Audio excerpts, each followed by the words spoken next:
ನನ್ನ ಊರು ಉಡುಪಿ. ಉಡುಪಿಯಿಂದ ಮಲ್ಪೆ ಸುಮಾರು ಒಂದು 17 ಕಿಲೋಮೀಟರ್ ಇದೆ.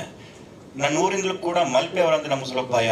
ಯಾಕಂದ್ರೆ ಅವರ ಡೇರಿಂಗ್, ಅವರ ಜಿಗರ್ ಸಿಕ್ಕಾಪಡೆ ಅದೇನೋ ಗೊತ್ತಿಲ್ಲ. ಅವ್ರಂದ್ರೆ ಸಾಕು ಒಂದು ಸ್ವಲ್ಪ ಮಲ್ಪೆ ಅಂತ ಈಗ ಹೆಸರು ಕೇಳಿದ್ರೆ ಸಾಕು ಸ್ವಲ್ಪ ನಮಗೆ ಹೆದರಿಕೆ ಆಗ್ಬಿಡುತ್ತೆ. ಸೊ ಅಂತ ಒಂದು ಮಲ್ಪೆ ಮುನ್ನ ಅನ್ನುವಂಥ ಕ್ಯಾರೆಕ್ಟರ್ ನಾನು ಅಭಿನಯಿಸಿದ್ದೀನಿ ಈ ಒಂದು ಜಿಗರಲ್ಲಿ.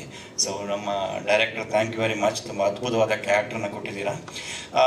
ಈ ನಾನು ಆ ಊರವನು ಆಗಿದ್ರೂ ಕೂಡ ನನಗೆ ಆ ಟೆಂಡರ್ ವಿಷಯ, ಮೀನು ಮಾರುಕಟ್ಟೆ ವಿಷಯ ಅದ್ರ ಬಗ್ಗೆ ಏನು ಗೊತ್ತಿಲ್ಲ, ಅಷ್ಟೊಂದು ನಾಲೆಜ್ ಇರಲಿಲ್ಲ. ಈ ಮೂವಿ ಮಾಡಬೇಕಾದ್ರೆ ಒಂದು ಟೆಂಡರ್ ಹೆಂಗಾಗುತ್ತೆ, ಟೆಂಡರ್ ಹೆಂಗೆ ಕರೀತಾರೆ, ಆ ಟೆಂಡರ್ ಕರಿಬೇಕಾದ್ರೆ ಹೆಂಗೆ ಏನು ಇನ್ಫ್ಲುಯೆನ್ಸಸ್ ಇರುತ್ತೆ, ಮತ್ತು ಯಾರಿಗೆ ಸಿಗಬಾರ್ದಂತಾರೆ ಏನೇನು ಮಾಡ್ತಾರೆ, ಇಂಥ ಚಿಕ್ಕ ಚಿಕ್ಕ ವಿಷಯನ ತುಂಬ ಅದ್ಭುತವಾಗಿ ನಮ್ಮ ಮುಖಾಂತರ ತೋರಿಸ್ಕೊಟ್ಟಿದ್ದಾರೆ ಸೂರ್ಯ ಅವರು.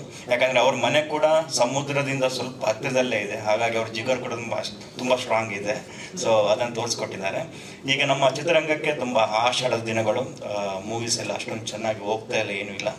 ದೇವ್ರ ಹತ್ರ ಕೇಳ್ಕೊತೀನಿ ನಮ್ಮ ಜಿಗರ್ ಮೂವಿ ಎಲ್ಲರನ್ನ ಥಿಯೇಟರ್ಗೆ ಬರುವಂಗೆ ಮಾಡಲಿ, ಆ ಒಂದು ಶಕ್ತಿ ಜಿಗರ್ ಮೂವಿ ಬರಲಿ, ಎಲ್ಲರೂ ಥಿಯೇಟರ್ಗೆ ಬಂದು ಮೂವಿ ನೋಡುವಂಗೆ ಆಗಲಿ. Thank you very much.